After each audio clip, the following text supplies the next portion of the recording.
ഈശോ മിശിഹായ്ക്ക് സ്തുതിയായിരിക്കട്ടെ. ഞാൻ മാണിപ്പറമ്പിലച്ചൻ.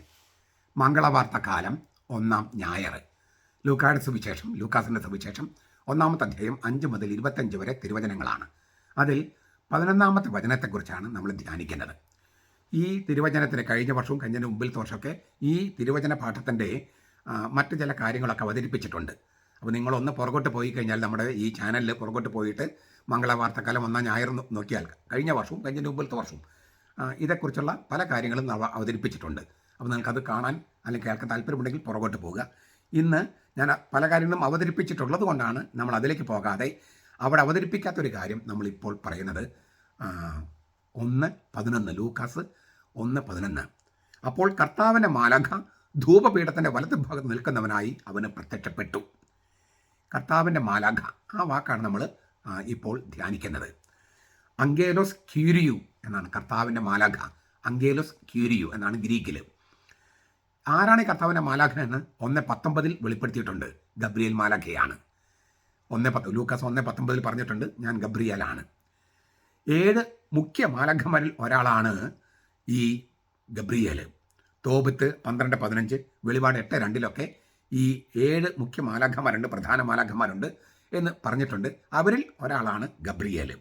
മിഖായേൽ, റഫായേൽ, ഫനുവേൽ, ഇങ്ങനെയൊക്കെ ദൈവദൂതന്മാരുടെ നാമം പോലെയാണ് ഗബ്രിയേൽ. ഏൽ എന്ന് വെച്ചാൽ ദൈവം, ഗബ്രി ഗിവോർ വെച്ചാൽ മൈറ്റി വൺ. അപ്പോൾ ഈ ഗബ്രിയേൽ എന്ന വാക്ക് ഏൽ എന്ന ദൈവമെന്നാണ്. എലോഹിം എന്ന് പറഞ്ഞ ദൈവമാണ്. അപ്പോൾ മിഖായേൽ, റഫായേൽ, ഫനുവേൽ, ഇങ്ങനെയൊക്കെ മാലഖന്മാരുടെ പേരിൽക്കൊക്കെ ഏൽ ചേർത്തിട്ടാണ്. ഗബ്രിയേൽ എന്ന് വെച്ചാൽ the mighty one of God, ദൈവത്തിൻ്റെ ശക്തൻ എന്നാണ് വാക്കിനർത്ഥം. ദൈവത്തിൻ്റെ മനുഷ്യൻ എന്നോ അർത്ഥമാകാം, ദൈവത്തിൻ്റെ ആൾ എന്നർത്ഥമാകാം, ദൈവത്തിൻ്റെ സൈന്യാധിപൻ എന്നർത്ഥമാകാം, ദൈവം തൻ്റെ ശക്തി പ്രകടിപ്പിച്ചു എന്നർത്ഥമാകാം, എന്നൊക്കെ ഈ ഗബ്രിയേൽ എന്ന വാക്കിന് അർത്ഥമാകാം. ദാനിയേലിൻ്റെ പ്രവചനങ്ങളിലാണ് ഗബ്രിയേൽ ഇതിനു മുമ്പ് പ്രത്യക്ഷപ്പെട്ടിരിക്കുന്നത്. ദാനിയേൽ 8:15, 16, 9:21. മിശിഹായുടെ ആഗമനത്തെ അനുയാത്ര ചെയ്യുന്ന സംഭവങ്ങൾ ദാനിയേലിന് വ്യാഖ്യാനിച്ചു കൊടുത്തത് ഗബ്രിയേൽ മാലാഖയാണ്. ദാനിയേൽ 8:15, 16. മിശിഹായുടെ ആഗമനം പ്രവചിച്ച ആ ഗബ്രിയേൽ തന്നെ യേശുവിൻ്റെ ജനനവും അറിയിക്കാൻ അയക്കപ്പെടുന്നു. മിശിഹായുടെ ആഗമനം പ്രവചിച്ച ആൾ ഗബ്രിയേലാണ്. അതിനാൽ ആ മിശിഹായുടെ ജനനം അറിയിക്കാനും അദ്ദേഹത്തെ തന്നെ ദൈവം നിയമിക്കുകയാണ്. ലൂക്കാസ് 1:26-38.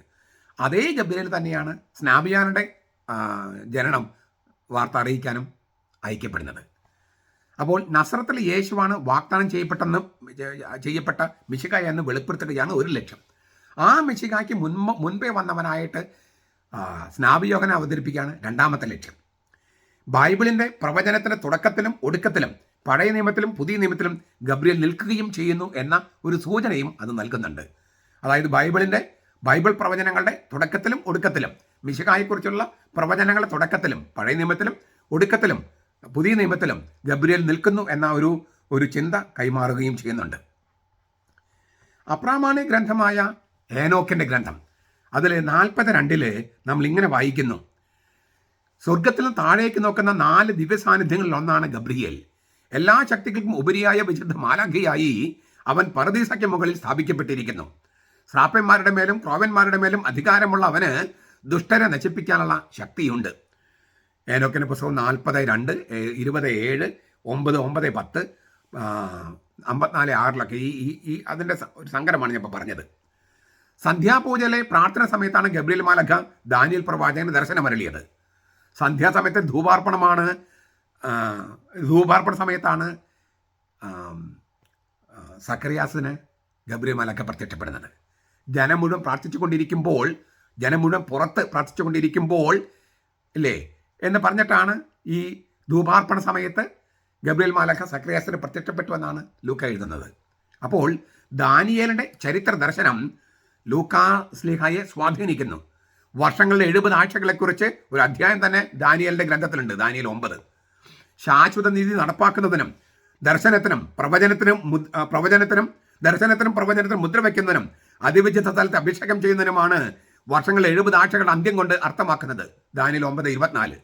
ഈ അന്ത്യസമയം സമാഗതമായിരിക്കുന്നുവെന്ന് വ്യക്തമാക്കുകയാണ്. നടപടി 2:16-17. അതിനാൽ അഭിഷേകം നടക്കേണ്ട അതിവിശുദ്ധ സ്ഥലമായി ദേവാലയത്തിൽ വെച്ച് പുരോഹിതനായ സക്കറിയാസിനോട് ഇതിൻ്റെ ഉദ്ഘാടന വാക്ക് ഉച്ചരിക്കാൻ അതേ ഗബ്രിയേൽ മാലാഖ നിയോഗിക്കപ്പെട്ടിരിക്കുന്നു. ഈ മാലാഖമാരും ലിറ്റർജിയും തമ്മിലുള്ള, അതാണ് ഞാൻ ഊന്നിപ്പറയാൻ ആഗ്രഹിക്കുന്നത്. ലിറ്റർജിയെക്കുറിച്ച് ഒരുപാട് ചർച്ചകളൊക്കെ നടക്കുന്ന ഒരു കാലഘട്ടമാണിത്. അപ്പോൾ മാലാഖമാർ, കർത്താവിൻ്റെ മാലാഖയും ലിറ്റർജിയും തമ്മിലുള്ളൊരു ബന്ധമുണ്ട്. രക്ഷാചരിത്രത്തിൽ മാത്രമല്ല, ദൈവജനത്തിൻ്റെ ലിറ്റർജിയിലും മാലാഖമാർക്ക് വലിയ റോളുണ്ട്. കത്തോലിക്ക സഭയുടെ മതബോധനം 332. സ്വർഗത്തിലെ ശ്രീകോവിലിൻ്റെ ഭൗമിക മാതൃകയാണ് ദേവാലയം. സ്വർഗത്തിലെ ശ്രീകോവിലിൻ്റെ ഭൗമിക മാതൃക, ഹെബ്രായ ലേഖനം 8:1-5. സ്വർഗീയ ലിറ്റർജിയിൽ മാലാഖമാർ ചെയ്യുന്ന ശുശ്രൂഷയാണ് ഭൗമിക ദേവാലയത്തിൽ പുരോഹിതന്മാർ ചെയ്യുന്നതെന്ന് ഇസ്രായേലിൽ വിശ്വസിച്ചു. യെശയ്യാ 6:1-6, വെളിപാട് 8:2-6, വെളിപാട് 15:5-8. മാലാഖമാരുടെ തിരുസ്വരൂപങ്ങൾ കൊണ്ട് ദേവാലയം മോടി പിടിപ്പിച്ചിരുന്നു. യെരൂശലേം ദേവാലയം. ഉദാഹരണം, കെരൂബിം മാലാഖമാർ, പുറപ്പാട് 25:18-21, 1 രാജാക്കന്മാർ 6:23-36. ദൈവമായ ലോഗോസ് മനുഷ്യനായി ഭൂമിയിൽ വന്നപ്പോൾ മുതൽ സ്വർഗാരോഹണം വരെ മാലാഖമാരുടെ ആരാധനയും ലിറ്റർജിയും കൊണ്ട് വലയം ചെയ്യപ്പെട്ടതായിരുന്നു യേശുവിൻ്റെ ജീവിതം. ദൈവമായ ലോഗോസ് മനുഷ്യനായി ഭൂമിയിൽ വന്നപ്പോൾ മുതൽ സ്വർഗാരോഹണം വരെ മാലാഖമാരുടെ ആരാധനയും ലിറ്റർജിയും കൊണ്ട് വലയം ചെയ്യപ്പെട്ടതായിരുന്നു യേശുവിൻ്റെ ജീവിതം. Lucas 1:26, 2:14, Mathai 1:20, Lucas 22:43. തൻ്റെ ആദിജാതനെ ഭൂമിയിലേക്ക് അയച്ചപ്പോൾ ദൈവം പറഞ്ഞു, സകല മാലാഖമാരും അവനെ ആരാധിക്കട്ടെ. ഹെബ്രായ ലേഖനം 1:6. മാലാഖമാർ യേശുവിനെ ശുശ്രൂഷിച്ചു. മർക്കോസ് 1:13, മത്തായി 4:11. ത്രിപവിത്രനായ ദൈവത്തെ സഭ ആരാധിക്കുന്നത് മാലാഖമാരോട് ചേർന്നാണ്. 3 പ്രാവശ്യം അല്ലേ, ഹോളി ഹോളി ഹോളി, പരിശുദ്ധൻ പരിശുദ്ധൻ പരിശുദ്ധൻ. അങ്ങനെ 3 പ്രാവശ്യം പരിശുദ്ധനായ ദൈവത്തെ സഭ ആരാധിക്കുന്നത് മാലാഖമാരോട് ചേർന്നാണ്. കത്തോലിക്ക സഭയുടെ മതബോധനം 335. കാരണം മാലാഖമാരുടെ സഹായം സഭയ്ക്ക് എപ്പോഴുമുണ്ട്. നടപടി 5:18-20, 8:26-29, 10:3-8, 12:6-11, 27, 23, 25. ചുരുക്കത്തിൽ കർത്താവിൻ്റെ മാലാഖ പുതിയ നിയമത്തിൽ മിശിഹായുടെ മുന്നോടിയായിട്ട് വന്ന, സാക്ഷിയായിട്ട് വന്ന സ്നാപക യോഹന്നാൻ്റെ ജനന വാർത്ത അറിയിക്കാൻ അയക്കപ്പെടുമ്പോൾ അതൊരു ഒരു ഒരു അറിയിപ്പ് മാത്രമായിട്ട് നിലനിൽക്കുകയല്ല, മറിച്ച് മാലാഖമാരുടെ സാന്നിധ്യം സ്വർഗീയ ലിറ്റർജിയിലും ഭൗമിക ലിറ്റർജിയിലും കർത്താവിൻ്റെ ഭൗമിക ജീവിതത്തിലും സ്വർഗീയ ജീവിതത്തിലും ഉണ്ട് എന്ന് വ്യക്തമാക്കുകയും വെളിപ്പെടുത്തുകയുമാണ്. ആ മാലാഖമാരുടെ സാന്നിധ്യം കർത്താവിൻ്റെ ജീവിതത്തിൽ ഉടനീളം ഉണ്ടായിരുന്നത് പോലെ സഭയുടെ ജീവിതത്തിലുണ്ട്, സഭയുടെ ലിറ്റർജിയിലുണ്ട്. അതിനാൽ തന്നെ നമ്മുടെ ജീവിതത്തിലും ഈ സാന്നിധ്യമുണ്ട്, മാലാഖമാരുടെ സാന്നിധ്യമുണ്ട്. അത് ഈ ലിറ്റർജിയുടെ കാര്യത്തിലുള്ളത് പോലെ തന്നെ നമ്മുടെ ജീവിതം തന്നെ ലിറ്റർജിയായിട്ട് മാറുമ്പോഴും ഈ മാലാഖമാരുടെ സാന്നിധ്യമുണ്ട്. ഇതെല്ലാം വ്യക്തമായിട്ട് ആവിഷ്കരിക്കാനാണ് കർത്താവിൻ്റെ മാലാഖ ഈ ജനം മുഴുവൻ പുറത്ത് പ്രാർത്ഥിച്ചു കൊണ്ടിരിക്കുമ്പോൾ ധൂപാർപ്പണ സമയത്ത് ഇല്ലേ ബലിപീഠത്തിൻ്റെ ഒരു വശം നിൽക്കുന്നതായിട്ട് സക്കറിയാസ് പുരോഹിതൻ കണ്ടു എന്ന് പറയുകയും അതുപോലെ പ്രവചനം നൽകപ്പെടുകയും ചെയ്യുന്നത്. ഈ മാലാഖമാരുടെ ചേർന്നാണ് സഭ ലിറ്റർജി അർപ്പിക്കുന്നത്. മാലാഖമാരുടെ ചേർന്നാണ് അന്ന് സക്കറിയാസ് ധൂപാർപ്പണം ചെയ്തത്. മാലാഖമാരും വിശുദ്ധരും ഇന്നും ലിറ്റർജിയിൽ പങ്കെടുക്കുന്നു. അതുകൊണ്ട് പള്ളിയിൽ 2-3 അൽമായരുള്ളൂ എന്ന് വിചാരിച്ചാൽ പോലും എണ്ണിത്തിട്ടപ്പെടുത്താൻ കഴിയുന്നതിലധികം വിശുദ്ധന്മാരും മാലാഖമാരുടെ സാന്നിധ്യം ലിറ്റർജിയിലുണ്ട്. നമ്മുടെ ജീവിതത്തിലുമുണ്ട്, സഭയുടെ ജീവിതത്തിലുണ്ട്.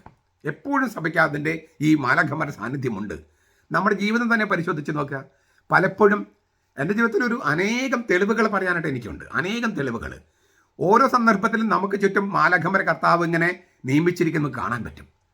നമുക്ക് വിശ്വസിക്കാനോ അവതരിപ്പിക്കാനോ കഴിയുന്ന അപ്പുറത്തുള്ള ഒരു പരിപാലന, കർത്താവിൻ്റെ മാലാഖയുടെ പരിപാലന നമുക്ക് കാണാൻ പറ്റും ജീവിതത്തിലുടനീളം. അത് കാണാനുള്ള ഒരു കാഴ്ച നമുക്ക് വേണം. വിശ്വാസത്തിൻ്റെ കാഴ്ച മാത്രമല്ല, വചനത്തിൻ്റെ കാഴ്ച. വിശ്വാസത്തിൻ്റെ കാഴ്ചയും വചനത്തിൻ്റെ കാഴ്ചയും, തിരുവചനത്തിൻ്റെ കാഴ്ച. ആ കാഴ്ചയുള്ളപ്പോൾ, ഈ തിരുവചനത്തിൻ്റെ കാഴ്ചയുള്ളപ്പോൾ മാലാഖമാരുടെ സാന്നിധ്യം നമുക്ക് ശരിക്കും അനുഭവപ്പെടുകയും ആസ്വദിക്കുകയും അതിൽ നമുക്ക് വിസ്മയം കൊള്ളുകയും പുറകോട്ട് തിരിഞ്ഞു നോക്കുമ്പോൾ ഇതൊക്കെ എങ്ങനെ സംഭവിച്ചു, എങ്ങനെ നടന്നു എന്ന് നമുക്ക് തന്നെ വിശ്വസിക്കാൻ പറ്റാത്ത വിധം അത് നമ്മുടെ ജീവിതത്തെ മുഴുവൻ വലയം ചെയ്ത് നിൽക്കുന്നത് കാണാം മാലാഖമാരുടെ സാന്നിധ്യം. ചുരുക്കത്തിൽ സഭയുടെ ലിറ്റർജിയിലും നമ്മുടെ ജീവിതത്തിലും കർത്താവിൻ്റെ ജീവിതത്തിൽ ഉണ്ടായിരുന്നത് പോലെ മാലാഖമാരുടെ ശുശ്രൂഷയും ആരാധനയും ഒക്കെ നിറഞ്ഞു നിൽക്കുകയാണ്. നമ്മൾ അതിനോട് മാലാഖമാർ ചേർന്നാണ് ദൈവത്തെ ആരാധിക്കുന്നത്. ഈ മാലാഖമാരുടെ സ്ഥാനമാണ് പള്ളിയിൽ കെസ്ത്രോമ എന്ന് പറയുന്ന സ്ഥലം, അവിടെയാണ് ഗായക സംഘം നിൽക്കുന്നത്. മധുബഹയ്ക്കും ഹൈക്കലയ്ക്കും ഇടയിലാണ് കെസ്ത്രോമ. അതായത് സ്വർഗത്തിനും ഭൂമിക്കും ഇടയിലുള്ള സ്ഥലമായിട്ടാണ് സങ്കല്പിച്ചിരിക്കുന്നത്. നമ്മുടെ പള്ളിയിൽ അങ്ങനെയാണ് വേണ്ടതും. അപ്പോൾ ഭൂമിയിലുള്ള നമ്മൾ ഈ കെസ്ത്രോമയിലുള്ള മാലാഖമാരോട് ചേർന്ന് പരമപിതാവിന് ആരാധന അർപ്പിക്കുകയാണ്, ബലിയർപ്പിക്കുകയാണ്. ദൈവത്തിന് ചേർന്ന ആരാധന ബലി മാത്രമാണ്. അതുകൊണ്ടാണ് നമ്മൾ ദൈവത്തിന് മാത്രമാണ് ബലിയർപ്പിക്കുന്നത്. വിശുദ്ധരെ വണങ്ങുന്നു, വിശുദ്ധരെ ബഹുമാനിക്കുന്നു. ഒരു വിശുദ്ധനും നമ്മൾ ബലിയർപ്പിക്കാറില്ല, മറിയത്തിന് നമ്മൾ ബലിയർപ്പിക്കാറില്ല. കാരണം സത്യദൈവത്തിന് ചേർന്ന ഏക ആരാധനാ രീതി ബലിയാണ്. അത് ക്രിസ്തു ഒരിക്കൽ എന്നേക്കുമായി അർപ്പിച്ചു, ഒരിക്കൽ എന്നേക്കുമായി, ഭൂതകാലത്തിൽ ഒരിക്കൽ, പക്ഷെ എന്നേക്കുമായിട്ടുള്ളതാണ്. അതുകൊണ്ടാണ് സ്വർഗത്തിലെ ലിറ്റർജിയിൽ പിതാവിൻ്റെ മുമ്പിൽ കൊല്ലപ്പെട്ടതെങ്കിലും എഴുന്നേറ്റ് നിൽക്കുന്ന കുഞ്ഞാട്, കുരിശിൽ മരിച്ചവനെങ്കിലും ഉത്ഥാനം ചെയ്ത കുഞ്ഞാട്, എന്നേക്കുമുള്ള ബലി അവിടെ നടക്കുകയാണ്. അതിൻ്റെ പൂർവ്വരൂപമാണ് നമ്മുടെ ബലിപീഠത്തിൽ നടക്കുന്നത്. പിതാവിൻ്റെ സിംഹാസനത്തിന് മുമ്പിൽ കൊല്ലപ്പെട്ടതെന്ന് തോന്നിക്കുന്ന കുഞ്ഞാട് എഴുന്നേറ്റ് നിൽക്കുന്നു. ഒരിക്കൽ കാൽവരി ചെയ്ത ബലി എന്നേക്കുമായിട്ട് സ്വർഗത്തിൽ നടന്നുകൊണ്ടിരിക്കുന്നു. അതാണ് ഒരിക്കൽ എന്നേക്കുമായി എന്ന് പറയണേ. അതിനെ പെന്തക്കോസ്തക്കാരും ദൈവസഭക്കാരും ഒക്കെ ഭൂതകാലത്ത് കെട്ടിയിടുകയാണ്. അങ്ങനെ വരുമ്പോൾ 2000 വർഷങ്ങൾക്ക് മുമ്പിലേക്ക് നമ്മൾ പോകേണ്ടി വരും. അങ്ങനെ പോകേണ്ട കാര്യമില്ലല്ലോ.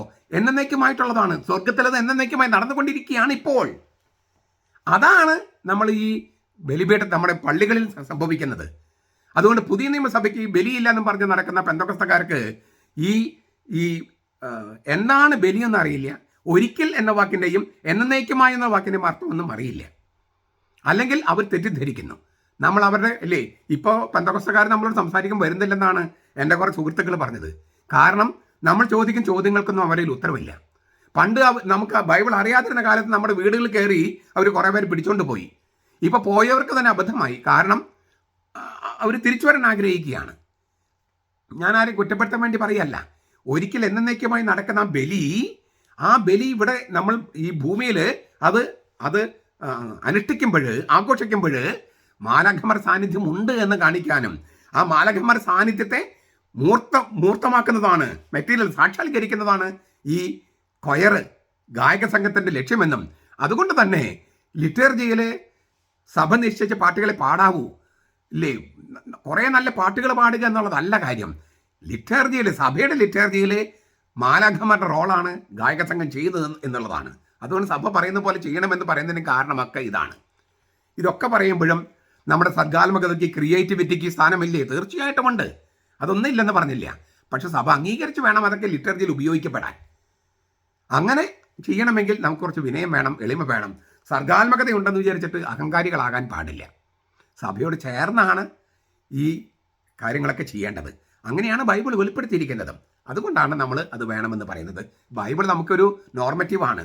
നമുക്കൊരു അത് വിശ്വസിക്കുകയും ഗൗരവത്തിലെടുക്കുകയും ആ ബൈബിളിലെ വചനങ്ങൾ പറഞ്ഞതനുസരിച്ച് ജീവിക്കാനായിട്ട് ശ്രമിക്കുകയും ചെയ്യുന്ന സമുദായമാണ് നമ്മുടെ സഭ എന്ന് പറയുന്നത്.